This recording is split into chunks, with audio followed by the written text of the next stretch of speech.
Magandang buhay mga bata! Tara, samahan ninyo akong matuto kasama si Teacher Aika, your online teacher. Please don't forget to subscribe, like, share, and hit the notification bell for more videos. Thank you! Revised K-12 Curriculum, Makabansa, Grade 2, Quarter 1, Lesson 2, Day 1. Ang ating aralin ngayong araw ay tungkol sa mga simbolo o sagisag na makikita sa mapa. Muli, ako si Teacher Aika, ang inyong online teacher. Simulan na natin. Kasanayang pampagkatuto na ilalarawan ang sariling komunidad batay sa lokasyon. Layunin, nabibigyang kahulugan ang salitang mapa. Natutukoy ang mga simbolo o sagisag na makikita sa mapa.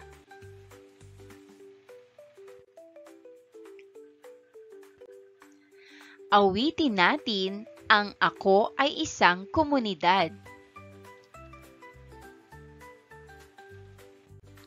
Panuto, ilarawan ang inyong komunidad batay sa mga sumusunod na katangian. Pangalan ng komunidad. Lokasyon.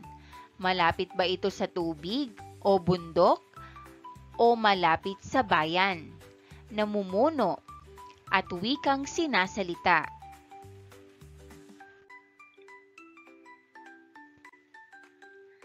Ang mga layunin ng ating aralin ay naibibigay ang kahulugan ng mapa, nakikilala ang mga simbolo o sagisag na makikita sa mapa.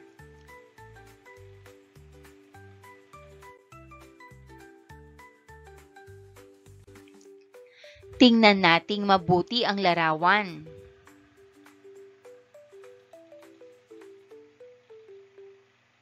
Ang tanong sa larawan, nasaan ang inyong komunidad?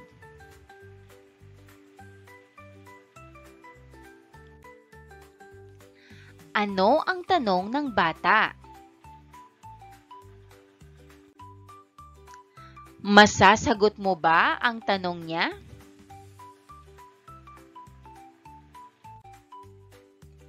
Ano ang sasabihin mo?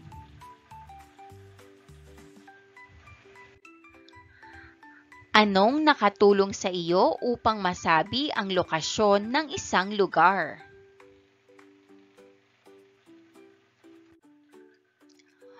Upang madali nating masabi kung saan ang lugar ng ating komunidad, kailangang gumamit tayo ng mapa.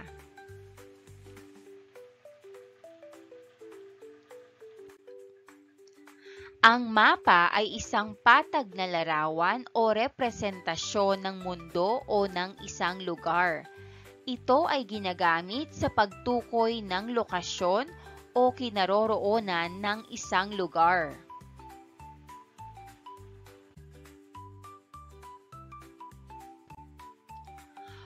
Upang lalong mapadali ang paggamit ng mapa, may iba't ibang sagisag o pananda ang dapat ninyong malaman. Ang mga sagisag o pananda ay maliliit na guhit o larawan na kumakatawan sa mga bagay-bagay o lugar na makikita sa mapa. May mga sagisag o pananda para sa ospital, paaralan, simbahan, ilog, kalsada, at iba pa.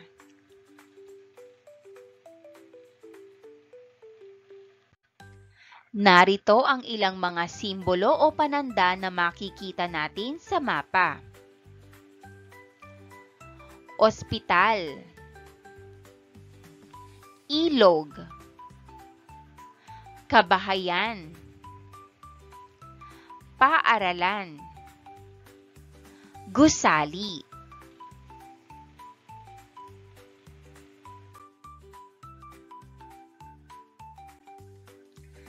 Narito ang iba pang pananda sa mapa. Panuto, hanapin sa hanay B ang simbolo ng nasa hanay A.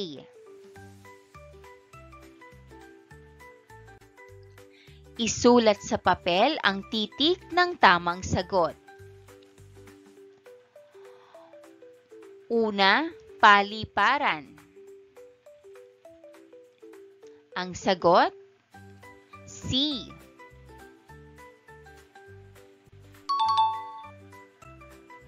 Pangalawa, kagubatan. Ang sagot, A. Pangatlo, burol. Ang sagot, D. Pang-apat, lawa. Ang sagot, E. At panglima, bulkan. Ang sagot, B.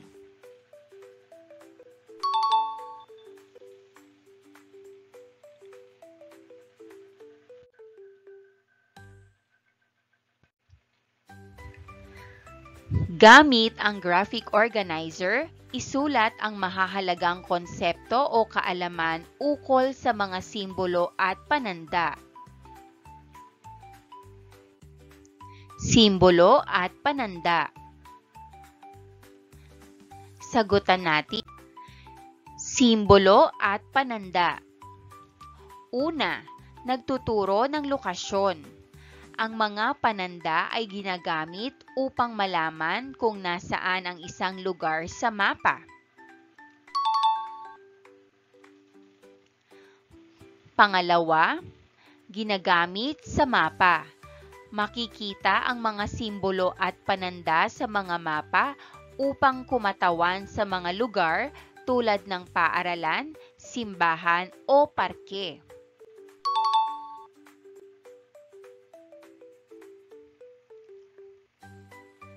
Pangatlo, kumakatawan sa iba't ibang lugar. Halimbawa, simbahan, paaralan, ospital at parke. Pang-apat, tumutulong sa pag-unawa. Pinadadali ng mga simbolo at pananda ang pag-intindi sa nilalaman ng mapa.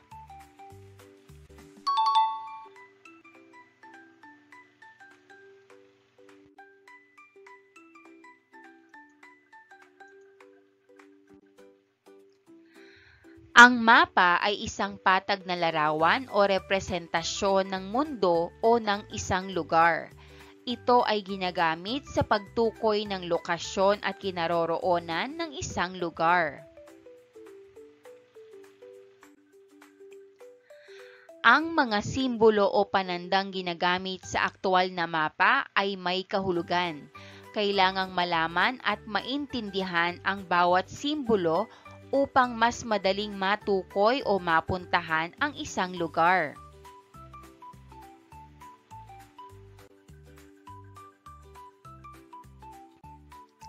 Alam mo na ba kung paano gumamit ng mapa?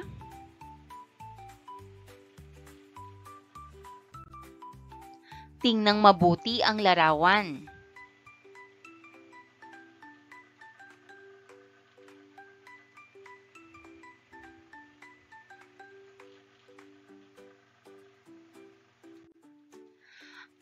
Anong mga simbolo ang makikita mo sa mapa?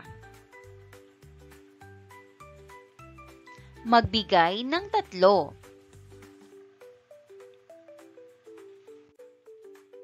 Sagutan natin.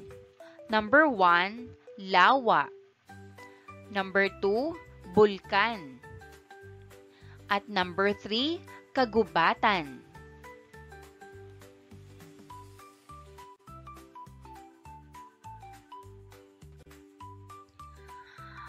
Punan ang talahanayan ayon sa inyong mga nakikita sa inyong komunidad. gamit ang iba't ibang simbolo. Gawing gabay ang halimbawang ibinigay sa unang bilang. Isulat ang sagot sa papel. Unang column, simbolo sa mapa. Pangalawang column, kahulugan ng simbolo. Pangatlong column, lugar kung saan ito makikita sa inyong komunidad. And that wraps up today's lesson. If you enjoyed this video and want to see more content like this, don't forget to hit the subscribe button and ring the bell so you never miss an update. Thanks for tuning in. Magandang buhay mga bata! Tara, samahan ninyo akong matuto kasama si Teacher Aika, your online teacher. Please don't forget to subscribe, like, share, and hit the notification bell for more videos. Thank you! Revised K-12 Curriculum. Math, Grade 2. Quarter 1, Lesson 2, Day 2. Our topic for today is about composite figures. This is Teacher Aika, your online teacher. Let's start! Learning objectives. Describe the change in the position of a basic shape or figure after a one-step slide or translation is performed. And draw the position of a basic shape or figure after a slide or translation is performed.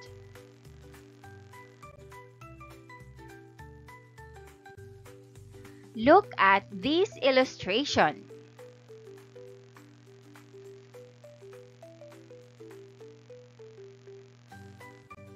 Let's answer the following questions. What shapes are in the illustration? Answer: square, rectangle, triangle, circle, half circle, and quarter circle. In today's lesson, you will learn how to move these shapes around on a grid, exploring different ways to change their positions.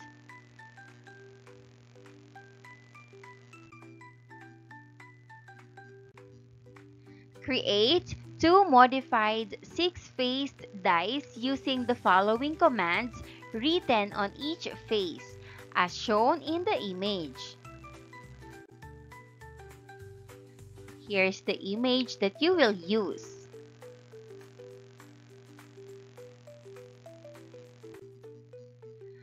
You will be playing a game. 3 pairs will compete in this game. Rules of the game. The pairs will roll the die 3 times. Alternately, one player will roll the die while the other will move according to the command shown on the die. The pair that reaches the finish line first or is closest to the finish line after 3 rolls will be the winner. I need 6 volunteers to come to the front and form 3 pairs. The rest of the class, please observe carefully the movements your classmates will perform. Answer the following questions. What were the commands performed in the game? Answer. The answer will depend on the commands performed from rolling the die. What did you notice about the commands in the game? Answer. All commands involve movement with directions, forward or backward, and number of tiles to move. The players moved a certain distance, and this movement is called a slide or translation. Slides or translations involve moving the shape or object a certain distance in a specified direction. Let's answer the following questions. How far the players move? Answer, the players moved one tile or two tiles. Which directions the players move? Answer, the players move forward and backward. What do you call this drawing?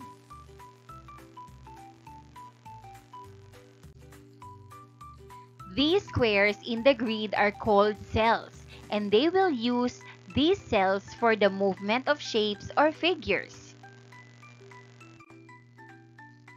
Imagine this is a transparent square cut out with a hole in the upper left corner.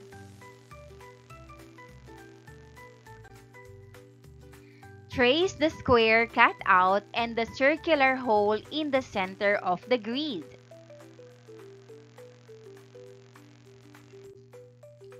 Observe the movement of the square cut out. Slide the square cut out 2 cells to the left. Let's answer the following questions. How many cells did the square slide? In what direction did the square slide? Answer, the square slide 2 cells to the left. Slide and trace the square cut out 2 cells upward, then 4 cells to the right, and finally 4 cells downward. What movement occurred with the square? Answer, the square moved or slide 2 cells upward. Second, the square moved or slide 4 cells to the right. And third, the square moved or slide 4 cells downward.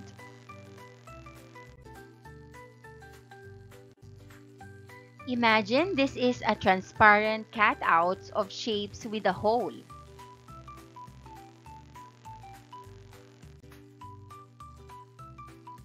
Trace the half circle cutout in the third row, third column of the grid. Make sure that the hole is traced as well.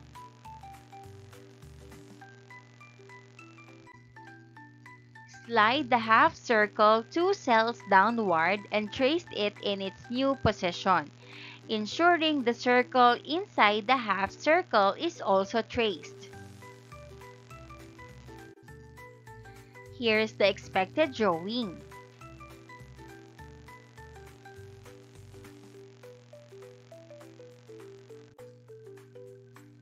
Trace the quarter circle cut out in the second row, first column.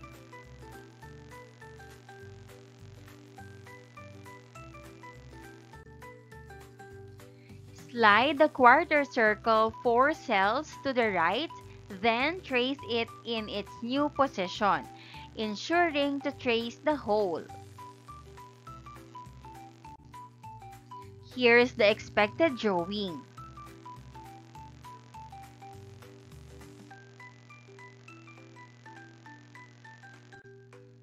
Activity number 1, sliding of shapes and figures. Slide the figures according to the given distance and direction. Draw it in its new position. Number 1, slide the triangle 3 cells downward.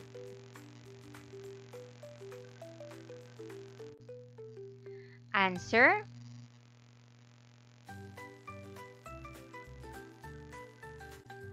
number 2, slide the rectangle 2 cells to the right.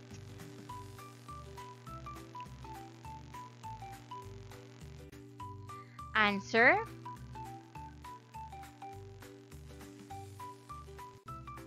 number 3, slide the circle 3 cells to the left.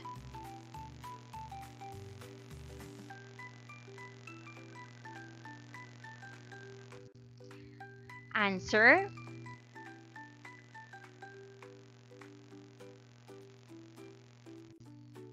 number 4, Slide the triangle 4 cells upward.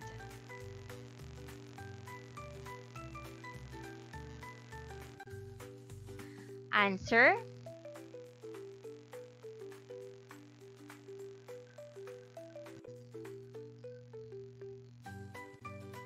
Number 1. Trace the shape in its original position. Number 2. Count the number of cells the shape needs to move in the specified direction.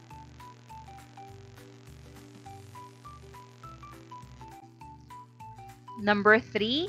Slide or move the shape to its new position without altering its appearance.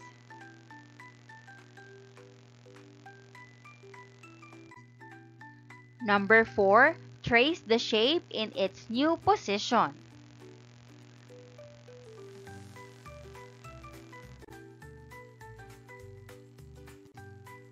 Assessment number 1. Fill in the blanks with the number of cells and the direction of the slide performed by the shape. Number 1 is done as an example. Number 1. The half circle slides 2 cells to the right.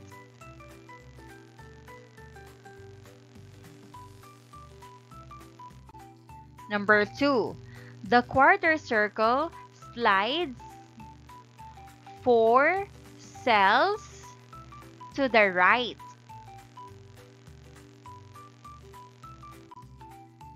Number 3. The rectangle slides 1 cells upward. Number 4.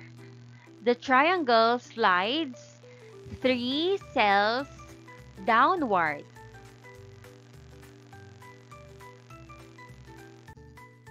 Part 2. Slide the figures according to the given distance and direction. Draw them in their new position. Number 1. Slide the circle 5 cells to the right. Number 2. Slide the triangle 6 cells downward.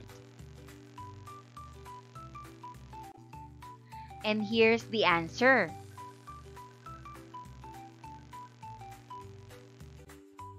And that wraps up today's lesson. If you enjoyed this video and want to see more content like this, don't forget to hit the subscribe button and ring the bell so you never miss an update. Thanks for tuning in. Magandang buhay mga bata! Tara, samahan ninyo akong matuto kasama si Teacher Aika, your online teacher. Please don't forget to subscribe, like, share, and hit the notification bell for more videos. Thank you! Revised K-12 Curriculum, Math, Grade 2, Quarter 1, Lesson 2, Day 3. Our topic for today is about composite figures. This is Teacher Aika, your online teacher. Let's start! Learning objectives. Describe the change in the position of a basic shape or figure after a one-step flip or translation is performed. And draw the position of a basic shape or figure after a flip is performed.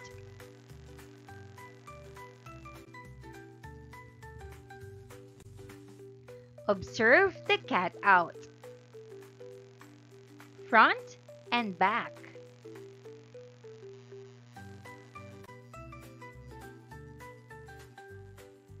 Look at this picture.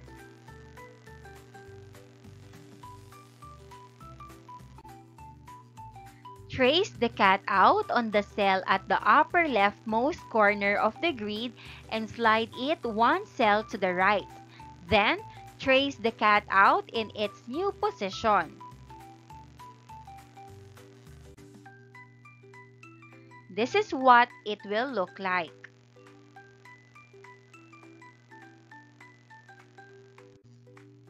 Let's answer the following questions. What movement was performed to the cat out? Answer, it was slide one cell to the right. Did the appearance of the shape change after a slide was performed? Answer, no, it remained the same.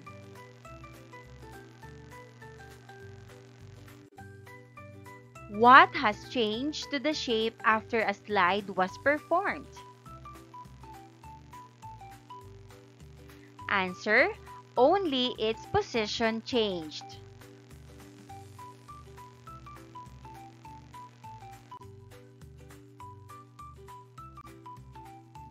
Trace the circle and the small triangle again in the leftmost cell of the second row and then flip the cat out to the right.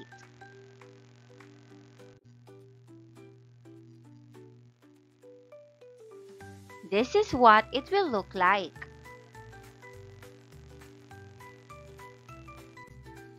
Let's answer the following questions. Where is the small triangle hole? Answer, the triangle hole is in the right side of the circle.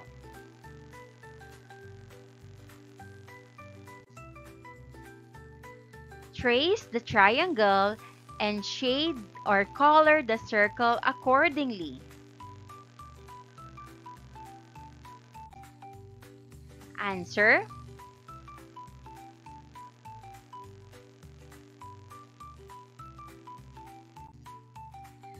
answer the following questions. What has changed in the circle after it was moved? Answer, the triangle's position changed. What happened with the position of the triangle inside the circle? Answer, it moved to the right side of the circle.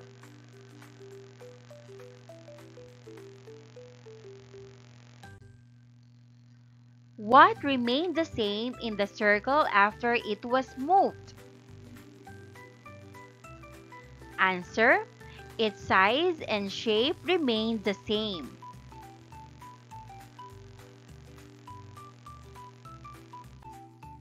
Do you think a slide was performed on the circle? Why? Answer, no, because when a slide is performed, the appearance would remain the same. What movement do you think was done to the circle here? Refer to the second drawing. Answer, it was turned over.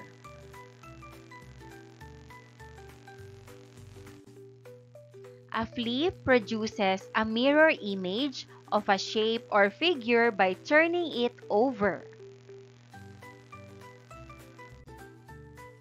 This is drawn to show the flipping movement of the shape or figure, with the arrowhead pointing to the direction where the shape flipped.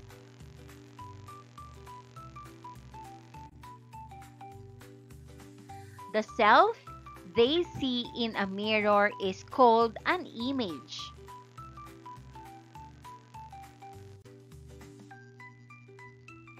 Look at this picture. This is the mirror, and this is the mirror image.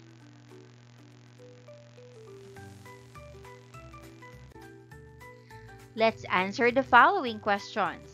Does the sliding movement create a mirror image? Answer, no. Does the flipping movement create a mirror image?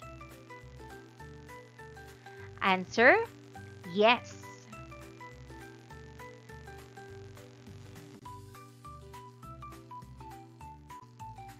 Observe the cat out. Front and back.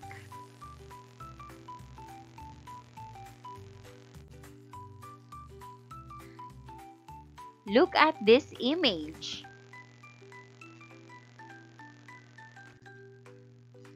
Where to draw the rectangle if the circle is flipped to the right, then upward.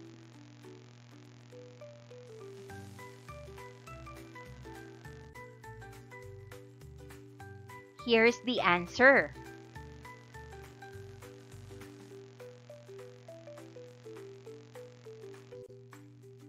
Activity number 2, flipping of figures. Flip and draw the figures according to the direction of the arrow. Number 1.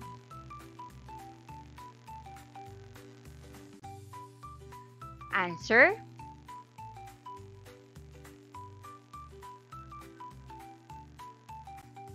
Number 2.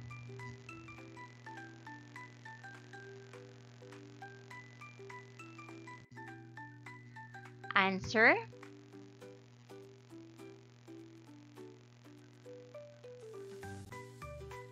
Number 3.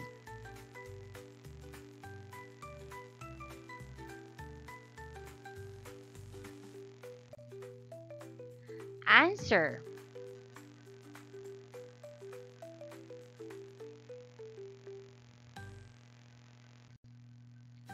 Number 4.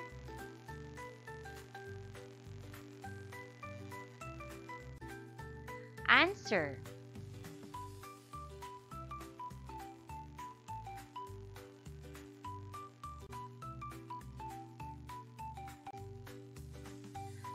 Generalization. Number 1, trace the shape in its original position. Number 2, flip or turn over the shape to its specified direction.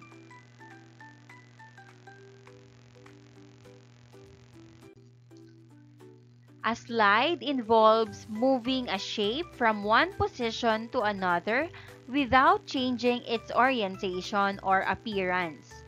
A flip involves turning the shape over in a specified direction to create a mirror image.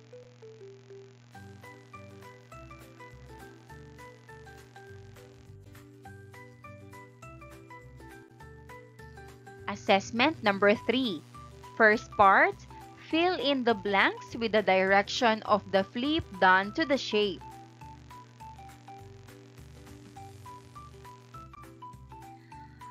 Number 1, the circle flips to the right. Number 2, the square flips downward. Second part, draw the resulting image after the given instruction on movement.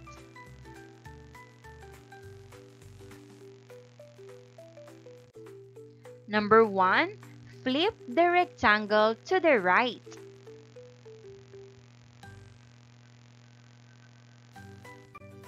Answer.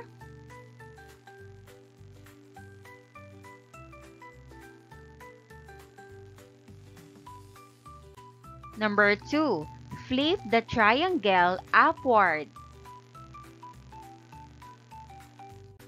Answer.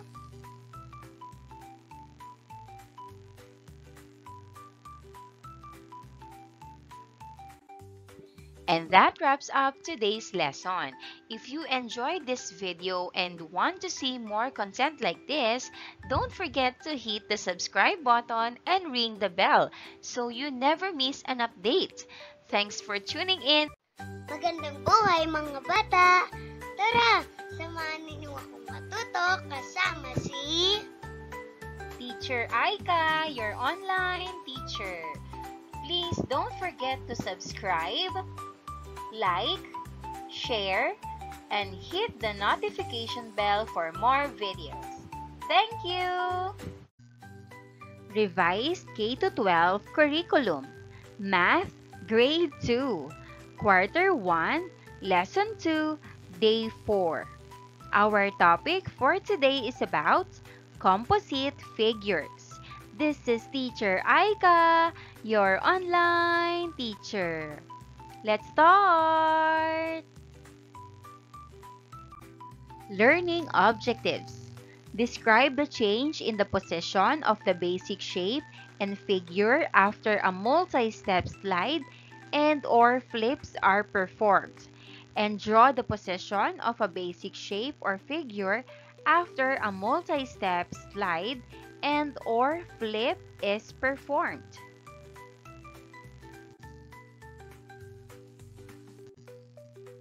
Determine whether the foot slides, flips, or both, and in which direction.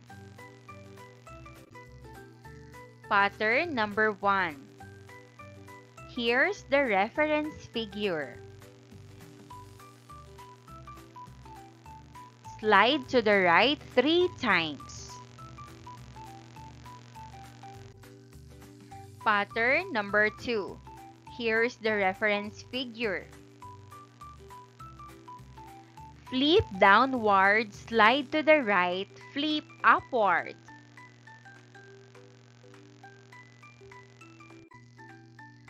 Pattern number 3. Here's the reference figure.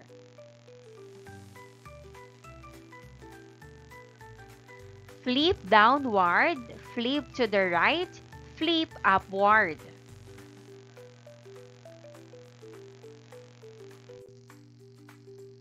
Pattern number 4. Here's the reference figure. Flip to the right 3 times.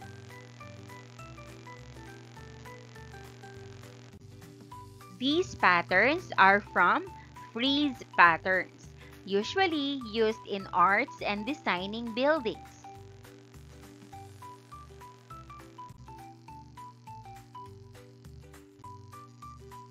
In today's lesson, you will practice the multi-step slide and/or flips.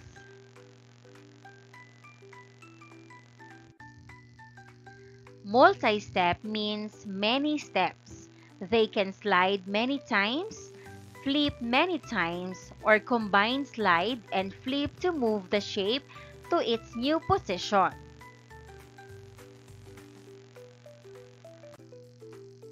Trace the cutout in the middle of the grid.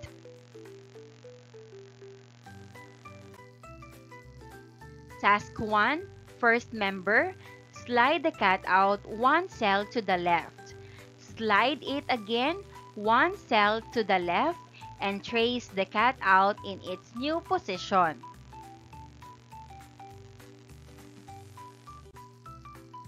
Here's the answer.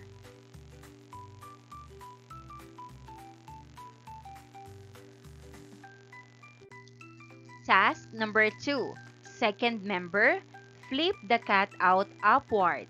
Flip it upward and trace the cutout in its new position. Answer.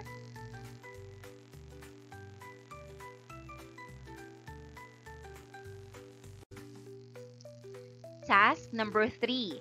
Third member, flip the cutout to the right, slide it 3 cells to the right, and trace the cutout in its new position.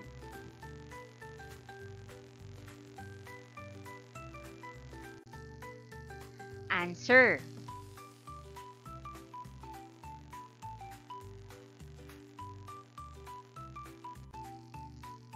Task number 4. Fourth member, slide the cutout 1 cell downward. Slide it again 2 cells downward, flip it downward and trace the cutout in its new position.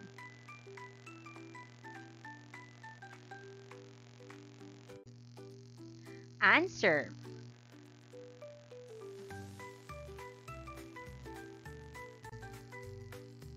The final drawings should look like this illustration.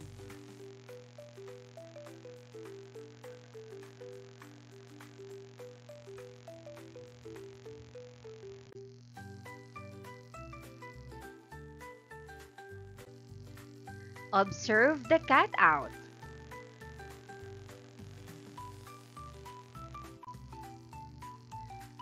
Number 1, draw the illustration below on the grid. First position and second position.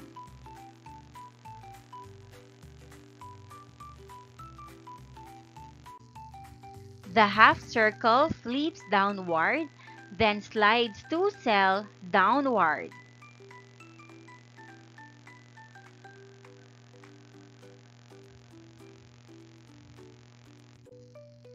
The half circle slides 2 cells downward and flips downward.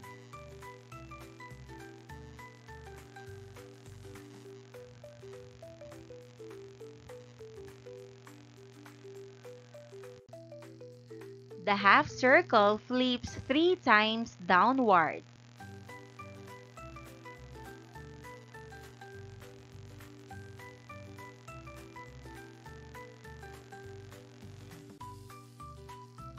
You can reverse the movements to move the shapes to their new position. For instance, if they flip first and then slide, the reverse would be slide first and then flip.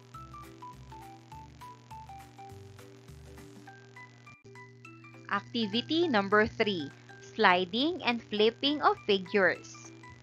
Draw the figures to their new position following the given movements.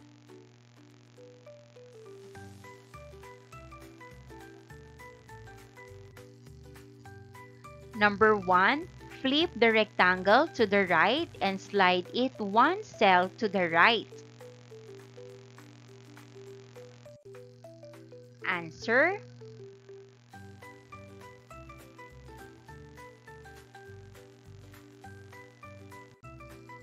Number 2, slide the circle of 3 cells to the left and flip it to the left.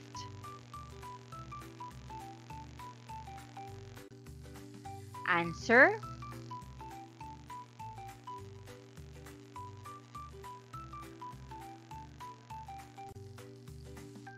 Number 3, slide the triangle 2 cells downward, slide it again 1 cell downward, and flip it downward.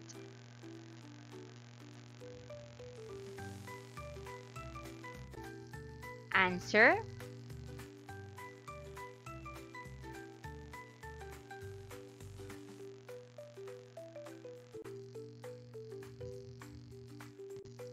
Let's answer the following questions. What is the difference between flip and slide? Answer: a slide changed only the position of the figure but didn't change the appearance. A flip involves turning the shape over in a specified direction to create a mirror image. What is the difference between one-step and multi-step? Answer: one step has only one step while multi-step has 2 or more steps. What is the difference between one-step and multi-step slide or flip? Answer: they can slide many times, flip many times, and combine slides and flips in a multi-step process, whereas previous lessons involves only a single step, either a slide or a flip.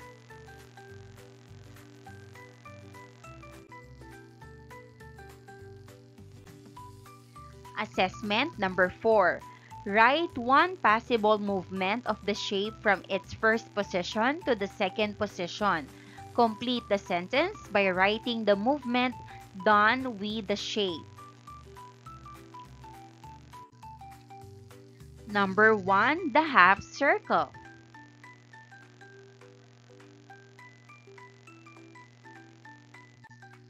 The half circle slides 3 cells to the right and flips to the right and reverse.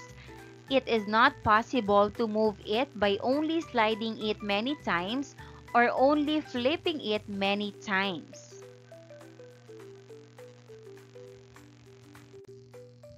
Number 2, the triangle.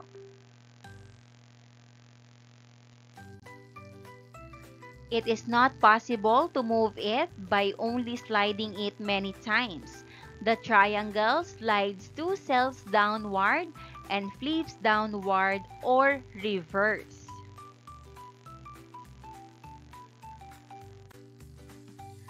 The triangle flips 3 times downward. Part 2. Do the following. Flip the triangle downward. Slide it 3 cells downward. Slide it again 1 cell downward. And draw the triangle in its new position.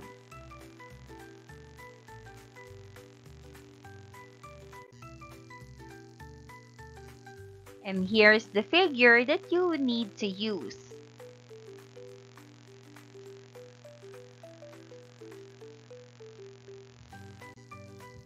Answer.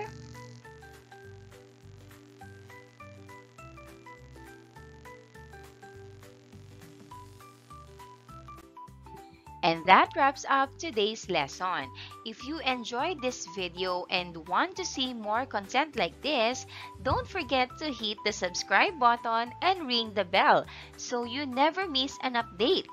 Thanks for tuning in.